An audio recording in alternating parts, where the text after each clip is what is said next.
오늘 저는 여러분과 함께 감사하는 자가 되라. 그리고 아까 광고 드린 것처럼 예언의 신부와 똑같이 다음부터는 이제 제가 산상보훈에 있는 말씀으로 좀 같이 쭉 한번 가볼까 합니다. 17세기 중반 영국에는 첫 공화제를 선포하고 대대적인 개혁 정책을 폈던 사람 가운데 올리버 크롬웨일이라고 하는 대단히 뛰어난 정치가가 있었습니다. 근데 이 사람은 정치가이기도 하지만은 대단히 뛰어난 청교도 신앙인이었어요. 근데 이분은 그 믿음의 그 모든 바탕이 감사였는데 음식을 놓고 항상 이렇게 기도했다는 겁니다. 사람들 중에는 먹을 것이 있어도 식욕이 없는 자가 있습니다. 그렇죠? 또한 식욕이 있어도 먹을 것이 없는 사람이 있습니다. 그것도 고민이에요. 하지만 저희에게는 먹을 음식과 식욕을 주신 하나님께 감사를 드립니다. 여러분들도 감사하십니까? 감사의 조건은 삶의 어느 곳에서든지 아주 작은 것에서도 감사의 조건들을 우리가 밝혀낼 수 있다는 사실입니다. 좀 오래되었지만은 아름다운 예배당, 성도들이 정겹게 예배드리는 이곳, 그리고 곳곳에 여러분들의 손길과 손때가 묻어있는 그 예배당, 또 우리가 함께 모여서 예배할 수 있는 이 시간이 있음에 대해서 감사하게 생각을 합니다. 어떤 분은 감사에 대한 정의를 또 이렇게 하고 있습니다. 어떤 사람은 장미를 보고 왜 가시가 있느냐라고 불평하지만 어떤 사람은 가시 중에도 장미가 있는 것을 보고 감사한다 했습니다. 무엇을 보느냐의 문제겠죠. 불평과 불만의 시각으로 세상을 바라보게 되면 세상이 빨갛게 보이는 것이겠죠. 그러나 기쁨과 감사함으로 세상을 바라보게 되면 세상은 참 맑고 아름다운 것이 된다는 사실입니다. 그리스도인 삶에 가장 중요한 요소가 있다면 저는 그것을 감사하는 삶이라고 말할 수 있겠습니다. 성경에 등장하는 모든 성공한 신앙인들에게는 가장 명확한 공통점이 감사하는 삶을 살았다는 사실입니다. 구약 성경 창세기의 대표적인 인물 가운데 요셉의 생애에서 감사할 조건이 있습니까?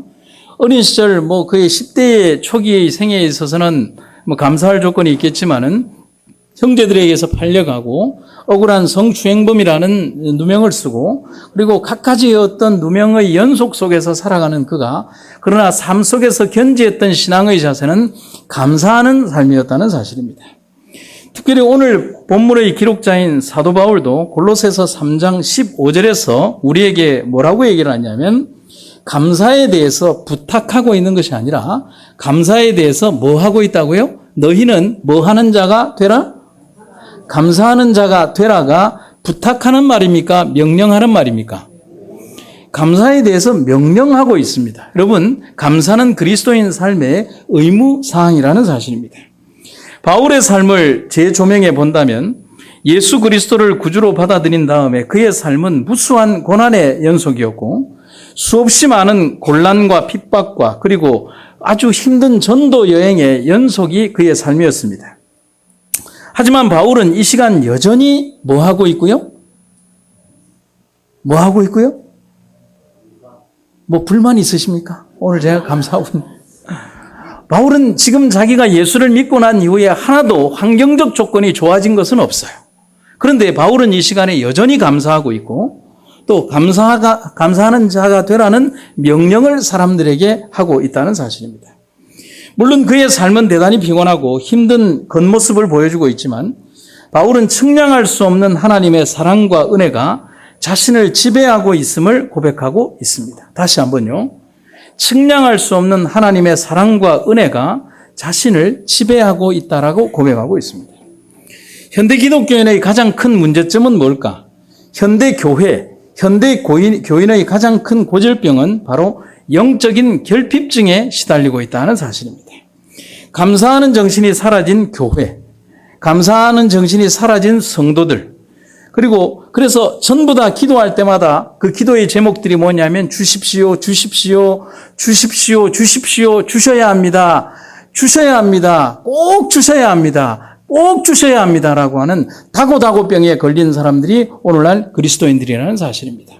그것은 어쩌면 예수를 믿는 것이 아니라 예수님과 끊임없이 딜을 하고 예수님과 거래하려고 하는 우리들의 잘못된 신앙들을 우리는 분명히 지적하고 넘어가야 한다는 것입니다. 여기 있는 말씀을 보죠. 이기심이 죽었을 때, 으뜸이 되고자 하는 투쟁심이 사라졌을 때, 감사의 정신이 마음에 가득하고 사랑이 생애를 향기롭게 하는 때, 오직 그런 때에만 그리스도께서 우리 안에 거하시고 그리하여 우리는 하나님과 동력자로서의 인증을 받게 된다. 우리 마음에 이기심이 가득한 상태에서 감사함이 있을 수 없죠. 내 마음속에 교만이 있으면서 감사함이 있을 수 없는 거죠. 끊임없이 자기의 마음속에 있는 교만과 이 탐욕과 그런 정신들이 사라져야만 우리 마음속에 담긴 그리스도의 정신을 통해서 우리는 감사한 마음을 가질 수 있다는 사실입니다. 여기 있는 엘렌 화이트의 글처럼 이기심과 교만은 절대로 감사하는 정신과 함께 할 수 없다는 사실입니다. 오늘 우리가 하나님께 대한 참된 감사의 정신으로 살아간다면 우리는 다음의 축복을 예약한 것입니다. 탈무드에 보면 감사에 대해서 이렇게 기록을 하고 있습니다. 한번 보시죠. 이 세상에서 제일 지혜로운 사람은 누구냐? 어떤 경우에 처해도 배움의 자세를 갖는 사람이다. 그러면 이 세상에서 제일 강한 사람은 누구냐? 자신과의 싸움에서 이기는 사람이다. 그러면 이 세상에서 제일 행복한 사람은 누구냐? 지금 이 모습 이대로를 감사하면서 사는 사람이다. 여러분 아멘입니까? 여러분 주신 것에 대한 감사가 우리 삶 속에 있어야 한다는 사실이에요. 무능력하고 무기력하고 그리고 무장적으로 사는 것이 아니라 하나님께서 오늘 우리에게 주신 것에 대한 진실한 감사의 마음을 가지고 살아가는 백성이 되어야 된다는 사실입니다. 그래서 행복은 감사와 어떻게 될까요? 비례합니다. 그래서 행복한 사람은 마음속에 항상 감사함이 있다는 사실이죠. 그 옛날에 그런 얘기 여러분 있지 않습니까? 무엇을 해도 이렇게 삶의 우울증이 있는 이 불행한 왕이 자기에게 행복을 줄 수 있는 어떤 처방을 하라고 하니까 자기들이 뭐 이 근거가 있는 얘기인지 없는 얘기인지는 몰라도 신하들이 뭐라고 얘기를 하냐면 우리나라에서 제일 행복한 사람의 속옷을 가져다가 입으면 됩니다라고 엉뚱한 처방을 했죠. 그러니까 왕이 뭐라고 명령을 하냐면 전국을 다 뒤져서라도 행복한 사람을 찾아내라. 그러니까 그냥 이 병사들이 이렇게 어쩔 수 없이 막 찾아냈는데 저 산골 깊숙이 이 시골 방언으로 얘기하면 저 산 만디 저 구석진 곳에 그냥 살아가는 어떤 산골 뭐 농부인지 뭐 이렇게 뭐 나무하는 사람인지는 몰라도 그 깊은 산 중에 세상에서 제일 행복한 사람이 있다고 그래서 왕이 그냥 가마를 타고 말을 타고 억지로 해서 그 사람에게 가서 왕이 가니까 그 산 꼭대기에 사는 사람이 놀래서 튀어나오지 않았습니까? 그래서 왕이시여 어찌 오셨습니까? 그러니까 너 행복하냐? 행복합니다. 정말 행복하냐? 정말 행복합니다. 이런 데 살아도 행복하냐? 행복합니다. 야, 네 속옷 내놔라. 그러니까 이 사람이 갑자기 그런 얘기를 왜 속옷을 날라고 하십니까? 나는 구중궁궐 그 수없이 많은 궁녀들과 사람들 속에 살아도 불행한데 너는 이 단칸방에 살아도 행복하냐? 내가 네 속옷을 입어야 내가 행복하다고 하니까 속옷을 벗어라. 돈은 얼마든지 주겠노라. 그러니까 그 사람이 뭐라고 하니까 나는 너무 가난해서 속옷을 입어본 적이 없습니다. 여러분 그 마음속에 감사가 있으면 떡 한 조각 속에서도 감사가 있죠. 우리 삶에 어떤 환경이 주어져도 감사하게 되는 것이죠.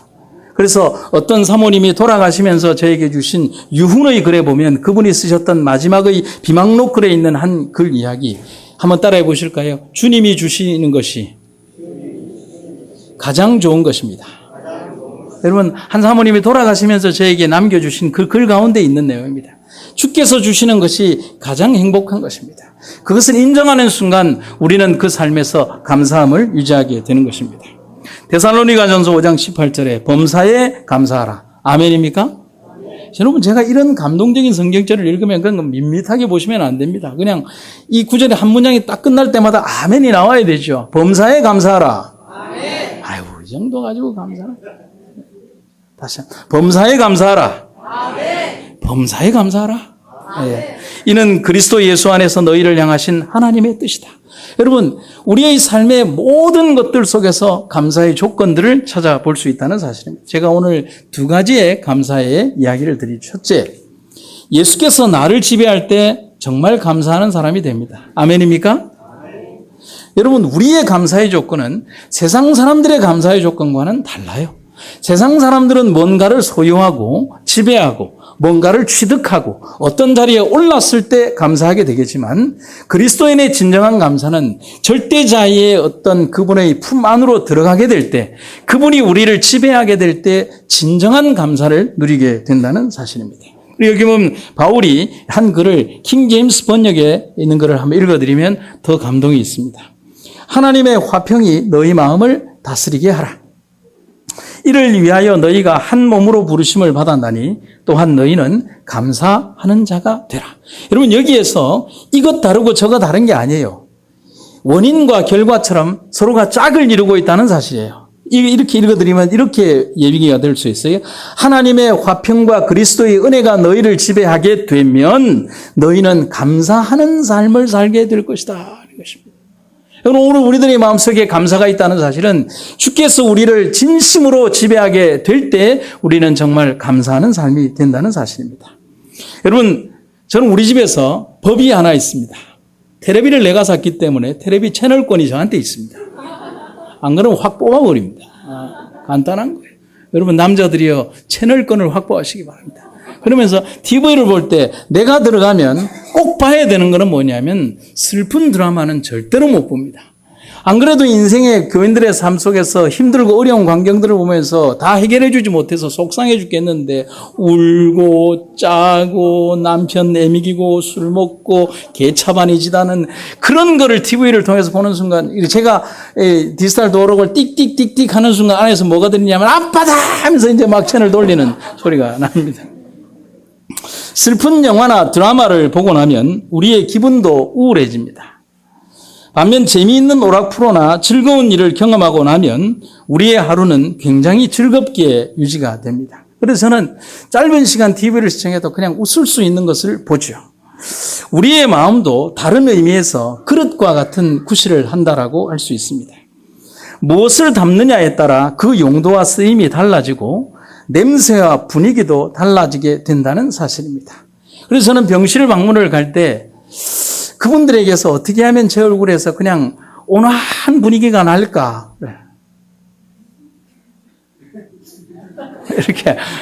이렇게 합니다. 왜냐하면 제 얼굴에서 아주 짧은 시간 동안 그분들이 느껴야 되는 이미지, 감정의 블루투스가 그분들에게 중요하니까요. 생선을 담는 그릇은 비린내가 진동할 수밖에 없고 향수를 담은 병은 숨기려고 해도 향내가 납니다.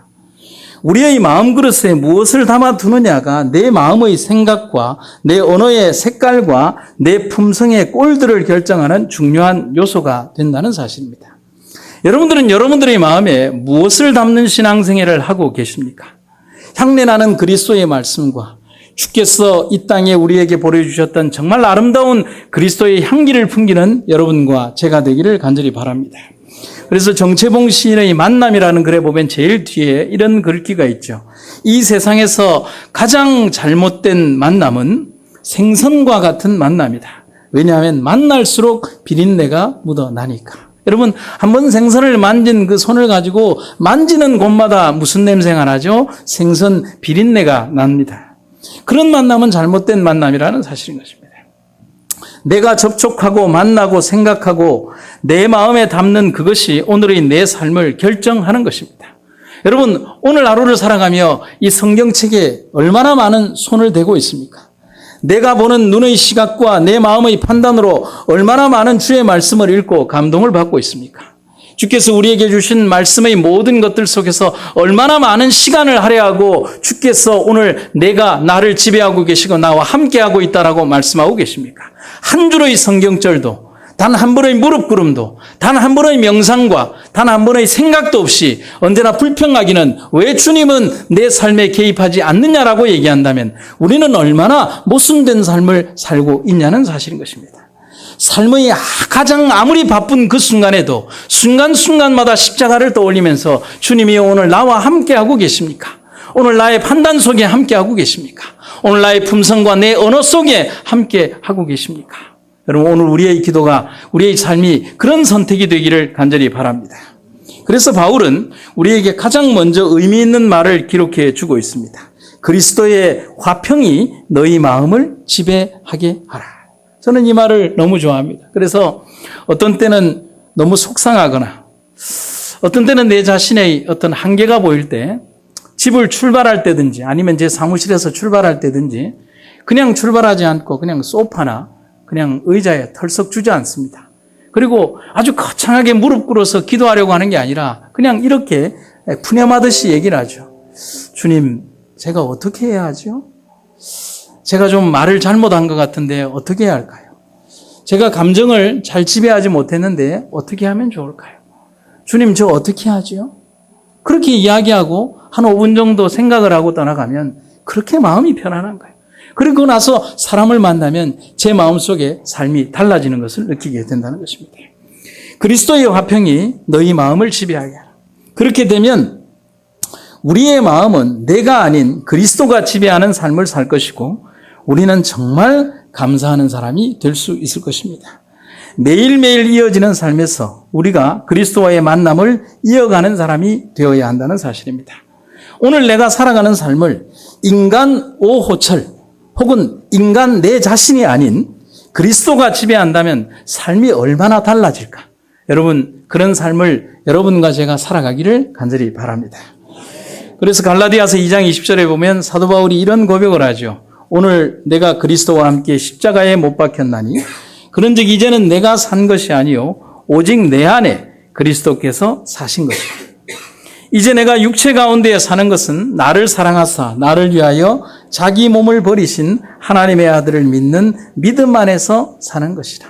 나는 죽고 누가 산 거예요? 예수께서 산 거예요. 껍데기인 나만 있지만 내 안에는 전부 다 예수가 지배하는 그런 삶이 된다는 사실입니다. 내 삶을 그리스도께서 지배하실 때 어떤 절망과 두려움이나 혹은 고통이 우리를 어떻게 하지 못합니다. 바울처럼 이제 내가 사는 것이 아니라 내 안에 계신 그리스도가 살아계시기 때문에 그렇다는 사실입니다. 여러분, 무엇이 두려울 수 있습니까? 가장 강력한 힘이 우리를 지배하는데 말입니다. 그래서 빌립보 3장 8절에 있는 말씀을 하나 더 읽어보면 현대어 번역으로 한번 이렇게 읽어보겠습니다. 그렇습니다. 나의 주님 그리스도 예수를 알게 된 것이 너무도 존귀해서 이것과 비교하면 다른 것은 다 무가치하게 여겨질 뿐입니다. 나는 그리스도 외에는 다 쓰레기처럼 여리고 모두 내버렸습니다. 그리스도를 얻기 위해 저는 그렇게 한 것입니다. 아멘입니까? 바울의 이 고백이 여러분의 고백이 되고 저의 고백이 되기를 간절히 바랍니다. 우리가 어떠한 상황이나 어떤 결과에 도달한다 할지라도 하나님께 감사의 삶을 살 수 있는 것은 바로 이 믿음의 눈을 통해서 모든 것을 하나님이 주시는 가장 아름다운 결과로 받아들일 수 있기 때문에 그렇다는 사실입니다. 제가 한 분을 좀 소개를 해드리죠. 일본의 그 눈 깜빡이는 시인이라고 하는 사람 가운데 지금은 고인이 되셨지만은 미즈노 겐조라고 하는 시인이 있습니다. 뭐 여러 이야기가 있지만은 이분은 초등학교 4학년 때까지는 정상적인 생활을 했습니다. 그런데 초등학교 4학년 때 알았던 홍역으로 한 아주 여러 날을 힘들게 지내고 난 다음에 몸이 전신마비가 되고 이 목 아래로는 전신마비가 되고 언어 능력을 상실하게 됩니다.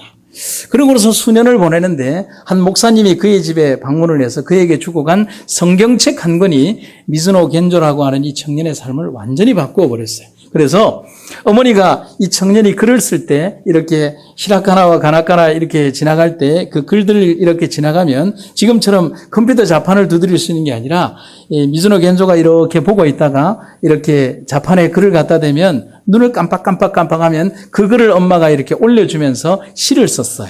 그래서 눈 깜빡이는 시인 미즈노 겐조라고 하는 그 시인이 있습니다. 여러분 시간이 되면 한번 이 글을 읽어보시면 되는데 미즈노 겐조가 쓴 시 가운데 주옥 같은 시 두 편을 좀 읽어드리도록 하겠습니다. 하나는 가을이라는 시입니다. 가을. 사과 연근은 가을에 몸이 부자유하게 되고 자기가 아팠다는 거죠. 코스모스 꽃이 필 무렵에 비로소 예수님 이야기를 듣고 성경을 읽고 귀뚜라미가 우는 밤에 구원의 기쁨으로 잠 못 이루고 있었다. 여러분 감동스럽지 않습니까? 여러분 지금 여기에 첫 행으로부터 마지막 행까지 미즈노 겐조의 이 시 속에는 약 15년의 세월이 함축되어 있습니다. 그리고 그가 쓴 시 가운데 삶이라고 하는 시가 있습니다. 저는 이 시를 참 좋아하는데요. 하나님의 크신 손안에서 달팽이는 달팽이답게 살고 가고 달개비꽃은 달개비꽃답게 피고 청개구리는 청개구리답게 울고 하나님의 크신 손 안에서 나는 나답게 산다 했습니다. 여러분, 감사의 조건을 찾는다면 미즈노 겐조에게 감사의 조건을 찾을 수 있겠습니까? 여러분, 얼마나 우리의 삶에 감사함은 없고 불평이 있는지 모릅니다. 아무리 좋은 곳에 살아도 우리는 불평하게 되고 아무리 많은 것을 소유해도 우리는 불평합니다. 하지만 아무리 작은 것에서 감사할 수 있다면 어떠한 삶이 우리에게 주어진다 하더라도 우리는 감사할 수 있는 삶을 살게 된다는 사실입니다. 그래서 우리가 배워야 하는 참된 감사의 원리는 결과에 따른 것이 아님을 알아야 합니다. 반대로 얘기를 하면 우리가 아는 대부분의 감사는 결과에 대한 감사죠. 그건 잘못되었다는 것입니다. 내 안에 그분이 임재하고 내 삶을 내 것이 아닌 주님 것이라고 선언할 때 우리는 언제든 어떤 결과이든지 행복합니다. 그래서 언제나 감사할 수 있다는 사실입니다. 여러분, 우리가 저나 여러분들이 감사헌금을 드릴 때 감사헌금의 항목이 있습니다. 우리 아이가 이번에 결혼을 해서 감사합니다. 우리 집에 이번에 이런 일들이 있어서 감사합니다. 우리 가정에 어떤 일들이 있고 차를 구입해서 감사합니다. 감사헌금의 대부분들이 뭐냐면 결과에 따른 산물을 드리는 게 감사헌금이죠. 그런데 조금 다르게 표현을 하면 감사헌금은 한번 따라해 보실까요? 감사헌금은 미리 내는 11금이다. 여러분, 감사헌금이 내가 주님께 드렸던 어떤 기도나 어떤 염원에 대한 결과로 우리들에게 주어진 것으로 감사헌금을 낸다면 우리는 주님과 거래를 하고 있는 거예요. 그건 잘못된 것이죠. 여러분, 우리가 우리 아이들에게 뭔가를 요구를 할 때, 승리가 부모에게 뭔가를 요구할 때, 정음이와 지음이가 뭔가를 요구를 할 때, 뭔가를 달라고 할 때 우리의 대답은 세 가지의 대답이 있을 수 있어요. 어떤 대답이요? yes. 근데 그것이 아이에게 위험하거나 잘못된 것이면 no라는 대답을 합니다. 그리고 지금 이 시간이 적정치 않으면 기다려라고 하는 대답을 합니다. 이 세 가지는 엄마나 아버지나 부모가 자녀에게 해줄 수 있는 세 가지의 응답이죠. 그러나 대부분 기도하는 많은 사람들은 주님 앞에 어떤 응답을 원하느냐 하면 yes라는 대답만 원하고 있죠. 그러나 no라는 대답이 우리의 인생에 더 많다는 사실, 기다려라고 하는 대답이 우리 인생에 훨씬 더 많다는 사실. 그래서 우리는 우리에게 주어진 인생의 어떤 사업의 결과에 대하여 결과론적으로 하나님께 감사헌금을 드리는 것이 아니라 주께서 우리에게 주시는 하루하루에 대한 감사, 오늘 존재케 하신 것에 대한 감사, 우리가 살아가는 이 삶에 대한 감사, 이 공기에 대한 감사, 우리가 먹고 마시는 것에 대한 감사, 적은 것이라도 소유할 수 있는 것에 대한 감사, 그리고 굴러가는 차가 있다는 것에 대한 감사, 그리고 아웅다웅하면서 그냥 얼굴 부대끼면서 살아갈 수 있는 내 번님이 있다는 것에 대한 감사, 그리고 예배당으로 올 수 있다는 것에 대한 감사. 여러분, 감사는 우리에게 주시는 하나님의 축복이라는 사실, 여러분과 제가 기억하시기를 간절히 바랍니다. 우리의 믿음은 휘장을 꿰뚫고 들어가 보이지 않는 것들을 볼 만한 믿음이 되어야 한다. 어떤 사람도 그대를 위해서 대신 봐줄 수 있는 사람은 없다. 그대 자신의 이름으로 바라봐야 한다. 아직 받지 못한 축복에 대하여 불평하는 대신 이미 받은 축복을 감사하라. 너무 많은 것들이 우리들에게 주어졌음을 여러분 기쁨으로 생각하시기를 간절히 바랍니다. 얼마나 많은 감사의 조건들이, 그리고 감사해야 할 내용들이 우리에게 있습니까? 그래서 여러분과 제가 한번 집에 가서 우리에게 주어진 어떤 감사의 조건들을 노트에 담기 시작하면 얼마나 많은 감사의 조건들이 거기에 있냐는 사실입니다. 그래서 저는 한번 생각을 해보기를 오늘 교우님들에게 도전적인 한 문장을 가져왔어요. 우리는 뭐 하지 않았다? 감사하지 않았다는 것입니다. 엄격히 따지면 우리는 진심으로 주님께 감사하지 않았다는 사실입니다. 우리는 여태껏 내가 정한 시간과 내가 원한 결과가 이르러 오지 않으면 행복하지 않았습니다. 오직 내가 정한 기준에 도달해야 그것을 하나님의 응답이라는 생각을 가지며 신앙을 해왔습니다. 그렇다면 우리는 행복해지기가 너무 어렵습니다. 하나님이 우리를 지배하게 하라. 그렇다면 그리고 그분의 시간에 그분이 원하는 결과를 우리에게 주실 때까지 기다려라. 그렇다면 우리의 하루하루는 너무 행복할 것입니다. 주시는 모든 것이 평범함이 아닌 기적으로 우리에게 다가오게 될 것입니다. 여러분, 그런 감사의 생일을 살아가는 여러분과 제가 되기를 간절히 바랍니다. 두 번째는 기도와 감사는 언제나 함께 한다는 것입니다. 여러분, 짝을 이루는 단어가 있죠. 골로새 4장 2절에 보면 기도를 항상 힘쓰고 기도에 감사함으로 깨어 있으라라고 하는 구절이 등장을 합니다. 골로새 교회를 향한 그의 권면에서 기도에 힘쓰는 자, 그리고 그 기도에 감사함이 넘치게 하라고 합니다. 여러분, 다른 소재, 다른 내용이지만 서로가 잘 어울리고 짝이 맞는 것들이 있습니다. 여러분, 오호철 하면 뭐가 딱 떠오른다고요? 잘생겼다. 뭐 이런 단어들. 짝대는 단어가 있죠. 예. 여러분, 객관적으로 얘기를 해볼 때 부부에 대한 비유를 해보면 여러분 참 언밸런스한 게 많아요. 사진을 여기 한 20, 30장의 사진을 막 섞어 놓고요. 거기 오철 사진과 이미경 사진을 같이 넣고 막 섞어 놓은 다음에 병원에 오신 분들 중에서 무작위로 여기 둘 중에서 부부를 찾아내라 그러면 오철하고 이미경을 엮어 줄까요? 여러분, 이렇게 잘 안 이어지는 거예요. 왜냐하면 집사람은 키가 크고 저는 키가 좀 작고 뭐 이렇게.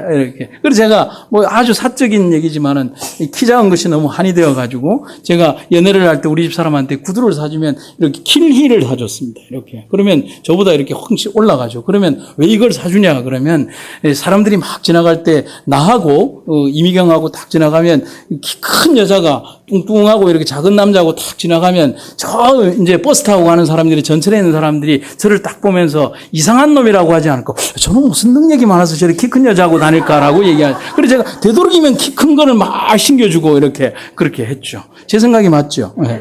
네.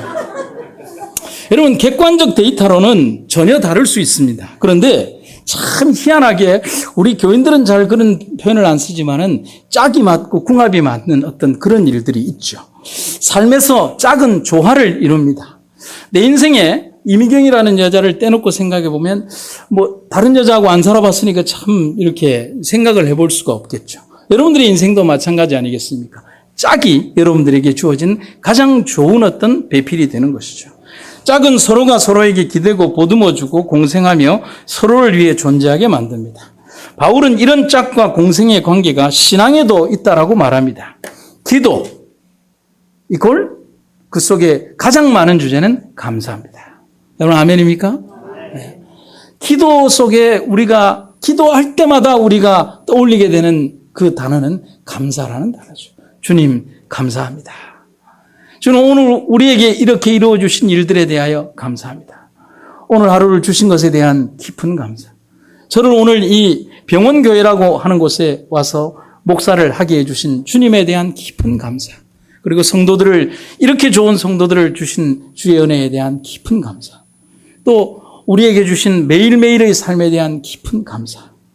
이 둘은 절대로 떼놓고 생각할 수 없는 중요한 요소임을 우리들 모두는 기억하고 살아야 합니다. 그래서 우리 삶에 기도가 없다면 뭐가 없어요? 감사가 없습니다. 하나님을 부르지 않는 이는 뭐 할 수 없어요? 감사할 수 없습니다. 그래서 기도 속에 감사가 없으면 이런 경우가 되는 거죠. 이 아이가 지금 엄마에게 대해서 여러분 뻔히 알죠? 이 아이의 문장이 뭐죠? 지금 이렇게 풍선으로 말꼬리표를 다면 딱 한 단어밖에 없죠. 좋아! 이거밖에 없잖아요. 좋아! 그러니까 막 엄마하고 기싸움하는 장면인 거죠. 감사함은 없죠. 그냥 막 달라고 막 기를 쓰는 것이죠. 제가 여기에 이렇게 글을 써놨죠. 기도 속에 감사가 없다면, 그리고 원망과 요구만 있다면, 탄식과 절망만 있다면 그것은 기도가 아니다. 여러분 기억하시기를 바랍니다. 오늘 우리의 기도 속에 탄식과 원망만이 있고, 그리고 기도 속에 감사함이 없다면 우리는 기도를 드리는 것이 아니라 누군가에게 외치는 그러한 소리를 지르고 있다는 사실입니다. 그래서 기도의 가장 중요한 요소는 감사입니다. 그래서 바울은 항상 감사하라는 표현을 사용하고 있습니다. 범사에 감사하라. 이는 그리스도 예수 안에서 너희를 향하신 하나님의 뜻이다. 바울의 표현처럼 항상 언제나 기도하고 있다면 우리는 절대로 절망적인 결과에 멈추지 않습니다. 때론 당하게 되는 삶의 어렵고 힘든 노정에서도 항상 피할 길을 주시고 담대함을 주시는 그 하나님을 통해서 그 난관을 헤쳐나갈 수 있기 때문에 그렇습니다.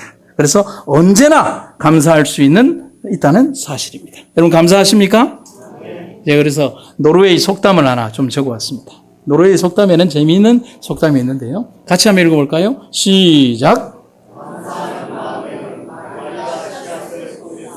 여러분 마귀가 자랄 수 없는 환경이 있어요. 그것은 뭐냐면 이 마귀가 씨앗을 뿌려도 그 토양에서 자랄 수가 없어요. 여러분 저희가 그 영남 삼육에 있을 때 하도 이렇게 들풀이 자라고 이렇게 해서 제가 취미생활이 뭐냐면 잔디 키우고 이렇게 꽃 가꾸는 거였는데 이제 이걸 하다 보니까 좀 요령이 생겨서 제가 가고 난 다음에도 이렇게 누가 풀을 멜까 걱정이 되어서 뭘 심었냐면 여러분들도 이렇게 혹시 이렇게 풀이 걱정이 되시면 뭘 심으면 되느냐면 들개미치라고 하는 이 쑥계통의 그 풀이 있습니다. 아주 예쁜 이 보라색 꽃이 피거나 흰색 꽃이 피는데 그거는 어떤 형태냐 뿌리에서 막 번식을 하는데요. 한 3년 4년 지나면은 이제 한 개를 심었지만은 막 번져나가기 시작하는데 막 이렇게 불처럼 번져나갑니다. 그런데 거기에는 심지어 뭐가 못 자랐냐면 자풀이 못 자라요. 왜 자풀이 못 자랐냐면 사불러서 푹 뜨면은 뭐냐면은 이만큼을 뜨면은 흙이 없고 전부 다 들개미추에 뿌리밖에 안 나옵니다. 그러니까 그 상황에서 자풀이 올라와 봐야 들개미추에게 이렇게 뿌리에 이렇게 잠식당해가 자랄 수가 없어요. 그런 환경과 같다는 거예요. 내 마음속 환경 가운데 절대로 자랄 수 없는 환경. 마음속에 사단이 미움과 그리고 어떤 불신과 어떤 나쁜 마음들을 자랄 수 없게 하는 마음은 내 마음속을 그득히 자리하고 계시는 그리스도에 대한 감사의 마음이 우리들 속에 있다면 사단은 절대로 우리 마음속에 씨앗을 뿌릴 수도 없고 씨앗을 뿌려도 자랄 수 없게 한다는 사실인 것입니다. 오늘 우리가 드리는 기도에 무엇을 담을까를 생각해 봅니다. 예수님의 제자들의 기도를 한번 생각해 보죠. 베드로가 여짜오되 주의 영광 중에서 우리를 하나는 주의 우편에 하나는 좌편에 앉게 하여 주옵소서. 여러분 이런 기도를 예수님의 제자들만이 하는 건 아니죠. 우리들 역시도 이런 기도를 하죠. 조금 내용과 어떤 문장만 다를 뿐이지. 예수님을 가장 가까이에서 모셨던 제자들도 막상 그들의 기도에는 탐욕만이 넘쳐났습니다. 야고보와 요한의 제안은 제자들 사이에서 큰 논란을 일으켰고 그들 사이에 알력과 다툼의 원인이 되었습니다. 그리고 그들은 기도에 담겨 있어야 될 참된 정신을 잃어버린 채 세상의 생각과 욕심을 그들의 기도에 담았다는 사실입니다. 그렇기 때문에 그들은 그들에게 다가왔던 큰 어려움과 영적 투쟁의 시기에 전부 다 실패하게 됩니다. 예수님 버리고 다 도망갔어요. 그 이유가 뭔 줄 아십니까? 그들은 믿음과 감사의 기도로 준비되지 않았기 때문에 그렇다는 사실입니다. 그래서 골로새 2장 7절에 뭐라고 얘기합니까? 그 안에 뿌리를 박으며 세움을 입어 교훈을 받은 채로 믿음에 굳게 서서 그 다음에 뭐로 채우라? 감사함을 넘치게 하라. 여러분 감사함은 단순히 기뻐 웃는 하하하 감사하는 어떤 감정적 요소가 아니라 믿음의 결과로 우리들 삶을 가득 채우는 주의 충만함이 감사함이라는 사실을 여러분과 제가 잊지 마시기를 간절히 바랍니다. 그래서 MJ 라이언이라고 하는 목사님은 이런 얘기를 하죠. 감사하면 기쁨이 넘치며 감사하면 언제나 생기가 있고 감사하면 우울증이 치유되며 감사하면 건강해지고 감사하면 걱정 근심이 없어지며 감사하면 매력적인 사람이 되고 감사하면 고통과 분노가 사라지며 감사하면 부족함을 받아들일 수 있고 감사하면 공허하지 않으며 감사하면 지금 이 순간이 소중하게 되고 감사하면 상처받더라도 사랑하며 감사하면 무엇이든 나누어 주고 싶고 감사하면 모든 생명체와 교감할 수 있으며 감사하면 평범한 일상도 은총으로 받아들인다. 여러분 감사하십니까? 바울이 왜 감사해 달라고 부탁하지 않고 감사하라고 명령하는지를 기억하시기를 간절히 바랍니다. 그래서 뭐 이렇게 하나를 더 인용을 하면 아리스토텔레스도 이런 얘기를 합니다. 행복은 감사하는 사람의 것이다. 여러분 우리 삶에 감사함이 넘치게 하기를 간절히 바랍니다. 그리고 기쁨과 감사함이 넘치는 기도를 드리기를 간절히 바랍니다. 하지만 현대의 교회와 성도들을 향한 우리의 생애는 마음속에 감사함이 없는 불평과 불만이 이 교회와 성도들을 지배하지 않도록 우리가 기억하시기를 간절히 바랍니다. 제가 마지막으로 한 이야기를 좀 들려드리도록 하겠습니다. 서울 연세의료원, 세브란스 병원이죠. 세브란스 병원 그 심혈관 병동 병실에 부착되어 있는 기도문이 입원 환자들과 또 방문객들 또 수술 환자들에게 큰 감동을 주고 있습니다. 그런데 이 시는 작자미 이상이에요. 그런데 누가 붙였는지 누가 언제 붙였는지는 모르지만은 세브란스 병원에 붙여 있는 이 기도문이 사람들의 심금을 울리고 뭐 예수를 믿건 부처를 믿건 중요하지 않아요. 이 시를 통해서 그들이 더 큰 치유를 받는다라고 하는 그 시가 있습니다. 제가 여러분들에게 읽어드리도록 하겠습니다. 제목은 어느 병실에 걸린 시라고 하는 제목입니다. 주님, 때때로 병들게 하심을 감사합니다. 이로 인해 인간의 약함을 깨닫게 해주시기 때문입니다. 가끔 고독의 수렁에 내던져 주심도 감사합니다. 그것은 주님과 가까워지는 기도이기 때문입니다. 일이 제대로 안 되게 틀어주심도 감사합니다. 그래서 나의 교만이 반성될 수 있습니다. 아들, 딸이 걱정거리가 되게 하시고 부모와 동기가 짐으로 느껴질 때도 있게 하심을 감사합니다. 그로 인해 인간된 보람을 깨닫게 되기 때문입니다. 먹고 사는데 힘겹게 하심을 감사합니다. 눈물로써 빵을 먹는 심정을 이해할 수 있기 때문입니다. 불의와 허위가 득세하는 시대에 태어난 것도 감사합니다. 이로 인해 하나님의 의가 분명히 드러나기 때문입니다. 땀과 고생의 잔을 맛보게 하심을 감사합니다. 그래서 주님의 사랑을 진실로 깨닫기 때문입니다. 주님, 이 모든 일로 감사할 마음을 주심을 감사합니다. 이 모든 일로 하나님과 가까워지는 계기가 되기 때문입니다. 삶은 고난이 될 수 있지만 그래도 감사할 수 있습니다. 왜냐하면 우리를 여전히 사랑하시는 주님이 여전히 우리와 함께 하시기 때문입니다. 불행하십니까? 이 땅 아래에서 영원한 불행은 없습니다. 행복하십니까? 이 땅 아래에서 영원한 행복은 없습니다. 하지만 단 하나의 진리, 우리가 불행하든 행복하든 외롭든 외롭지 않든 주님 오시는 그날까지 또 우리가 하늘에 이르기까지 우리와 함께 하시는 주님이 언제나 함께 하실 것입니다. 그래서 우리는 감사할 수 있습니다. 여러분, 행복한 삶의 하루하루가 되시기를 주의 이름으로 축원합니다.